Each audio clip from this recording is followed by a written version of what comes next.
14वीं शताब्दी का भारत। उत्तर भारत में सल्तनत का बोलबाला था और दक्षिण भारत राजनीतिक अस्थिरता के दौर से गुजर रहा था। पुराने राज्य ढह रहे थे और एक सांस्कृतिक शून्यता पैदा हो रही थी। लेकिन तभी तुंगभद्रा नदी के तट पर दो भाइयों ने एक ऐसा सपना देखा जिसने भारत के इतिहास को हमेशा के लिए बदल दिया। एक ऐसा साम्राज्य जिसकी तुलना रोम से की गई। एक ऐसा शहर जिसकी गलियों में हीरे जवाहरात बिकते थे। और एक ऐसी सेना जिसने सदियों तक दक्षिण की संस्कृति और धर्म की रक्षा की।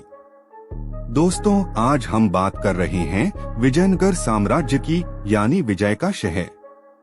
आज के इस वीडियो में हम हम्पी के खंडहरों के पीछे छिपे उस वैभव को फिर से जिएंगे जो कभी दुनिया का दूसरा सबसे बड़ा शहर था। चलिए शुरू करते हैं।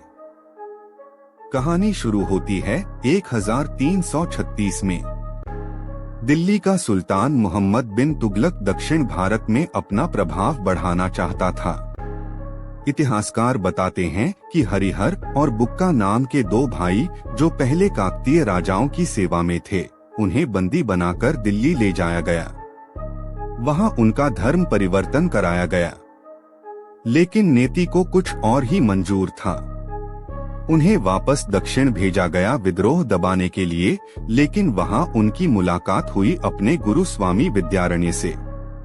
गुरु के प्रभाव में आकर वे वापस अपनी जड़ों की ओर लौटे और हिंदू धर्म अपनाया। तुंगभद्रा के किनारे उन्होंने विजयनगर की नींव रखी।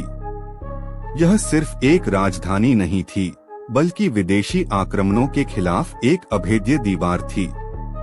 संगम वंश के इन पहले राजाओं ने धीरे धीरे छोटे राज्यों को जोड़कर एक महाशक्ति की नींव रखी। विजयनगर की शक्ति इतनी तेजी से बढ़ी कि उसने होयसल और मदुरै की सल्तनत को अपने में मिला लिया। लेकिन इस साम्राज्य का इतिहास हमेशा संघर्षों से भरा रहा। उत्तर में मौजूद बहमनी सल्तनत और विजयनगर के बीच रायचूर दोआब, दो नदियों के बीच की उपजाऊ जमीन के लिए दशकों तक खूनी युद्ध हुए। विजयनगर ने 4 प्रमुख राजवंशों का शासन देखा।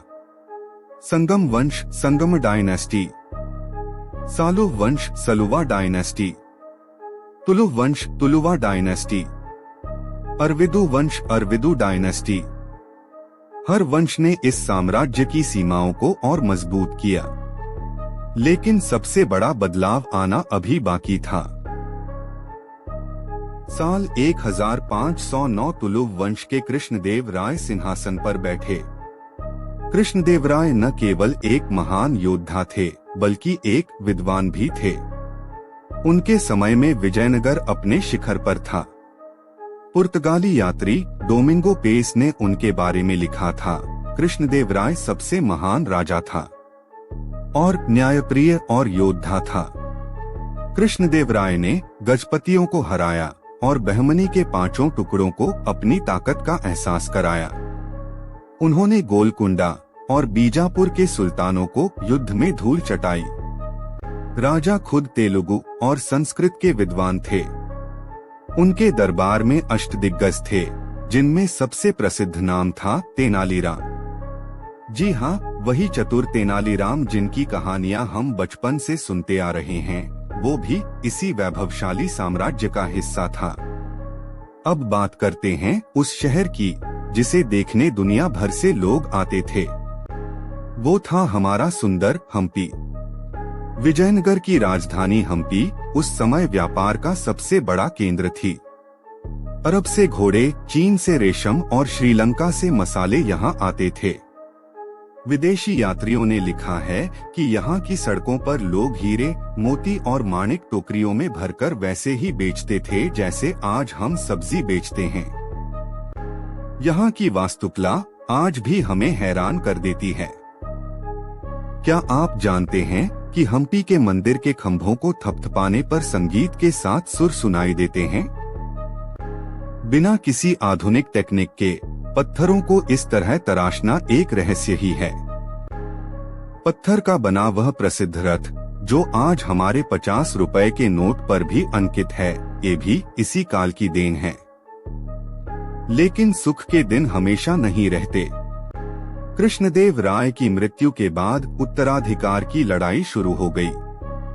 उनके दामाद राम राय ने साम्राज्य की कमान संभाली। उन्होंने उत्तर की मुस्लिम सल्तनतों बीजापुर, अहमदनगर, गोलकुंडा, बीदर को आपस में लड़ाने की नीति अपनाई, लेकिन यह चाल उल्टी पड़ गई। 1565 में ये पांचों सल्तनतें एकजुट हो गईं और हुआ तालीकोटा का युद्ध, बैटल ऑफ तालीकोटा। यह इतिहास के सबसे विनाशकारी युद्धों में से एक था। राम राय की हत्या कर दी गई और विजयनगर की सेना बिखर गई। इसके बाद जो हुआ उसे सुनकर रूह कांप जाती है। विजेता सेनाओं ने हम्पी में प्रवेश किया। महीनों तक लूटपाट चली। मंदिरों को तोड़ा गया, सोने चांदी की मूर्तियों को पिघलाया। कहा जाता है कि हम्पी 6 महीने तक जलता रहा। दुनिया का सबसे खूबसूरत शहर खंडहर में बदल गया। तालीकोटा के बाद साम्राज्य कुछ सालों तक दक्षिण की ओर सिमट कर चला, लेकिन वह पुरानी चमक फिर कभी वापस नहीं आई। पर क्या विजयनगर सच में हार गया? शायद नहीं। विजयनगर ने करीब 300 सालों तक दक्षिण भारत की कला, संस्कृति, संगीत और मंदिरों को संरक्षित रखा। अगर विजयनगर न होता तो आज दक्षिण भारत का सांस्कृतिक स्वरूप कुछ और ही होता। आज हम्पी एक यूनेस्को वर्ल्ड हेरिटेज साइट है। ये पत्थर चीख चीख कर उस वैभव की गवाही देते हैं। विजयनगर साम्राज्य हमें याद दिलाता है कि ताकत सिर्फ हथियारों में नहीं, बल्कि संस्कृति, ज्ञान और एकता में होती है। दोस्तों, आपको यह वीडियो कैसा लगा? क्या आप हम्पी जाना चाहेंगे? मुझे कमेंट में बताएं। अगर वीडियो पसंद आया तो लाइक करें और इतिहास के ऐसे ही और सफर के लिए हमारे चैनल को सब्सक्राइब करें।